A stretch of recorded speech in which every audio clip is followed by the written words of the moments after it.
আমি যেখানে আয়াতখানা তেলাওয়াত করেছি, আয়াতের একটা শানে নজুল আছে। রাসূল পাক সাল্লাল্লাহু আলাইহি ওয়াসাল্লাম যখন প্রকাশ্যভাবে ইসলামের দাওয়াত দেওয়া শুরু করলেন, আল্লাহ রাসূল যখন রাস্তা দিয়ে হাঁটতেন, রাস্তার মধ্যে বাধা দিত, কোন স্থানে খাবার খেতে বসলে খাবার মধ্যে ময়লা যুক্ত করে দিত, কোন স্থানে বসে থাকলে আল্লাহ রাসূলকে আক্রমণ করার চেষ্টা করা হতো। এভাবে আল্লাহ রাসূল সাল্লাল্লাহু আলাইহি সাল্লামের উপরে অত্যাচার করেছে, জুলুম করেছে, নির্যাতনের শিকার হয়েছে রাসূল পাক সাল্লাল্লাহু আলাইহি সাল্লাম। তারপরেও ইসলামের দাওয়াত দিতে পিছপা হন নাই। রাসূল করিম সাল্লাল্লাহু আলাইহি সাল্লাম একদিন হাতিমে কাবায় নামাজ পড়ার জন্য বাড়ি থেকে বের হলো।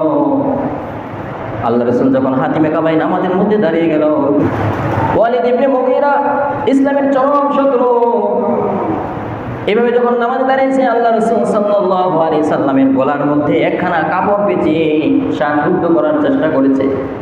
আল্লাহ রাসূলকে কষ্ট দিচ্ছে। দূর থেকে হযরত ফাতিমা রাদিয়াল্লাহু তাআলা আনহা এই দৃশ্য দেখে থাকতে পারে নাই, দৌড়াইতে দৌড়াইতে কাছে আসলো, ওয়ালিদ ইবনে মুগীরাকে ধাক্কা দিয়ে সরাই দিয়ে আর বলে, ও ওয়ালিদ রে, তুমি জানো কার গায়ে হাত তুলেছ?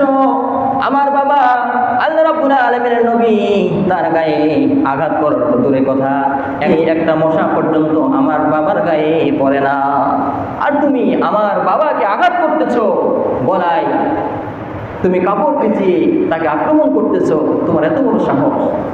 এইভাবে ওয়ালিদ ইবনে মুগীরা বদদুয়া দেওয়া শুরু করলেন, অভিশাপ দেওয়া শুরু করলেন যে আল্লাহ লানত তোমার উপরে।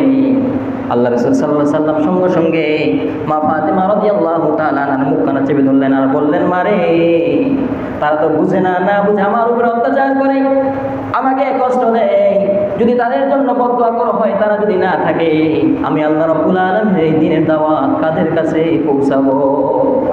সাল্লাল্লাহু আলাইহি সাল্লাম কত দেয়া, নবী তুমি আমার হয়ে যাও, তুমি আমার আমি তোমার, আমি তোমার তুমি আমার, একবার কথা দাও, নবী তুমি আমার হয়ে যাও, নবী তুমি আমার হয়ে যাও।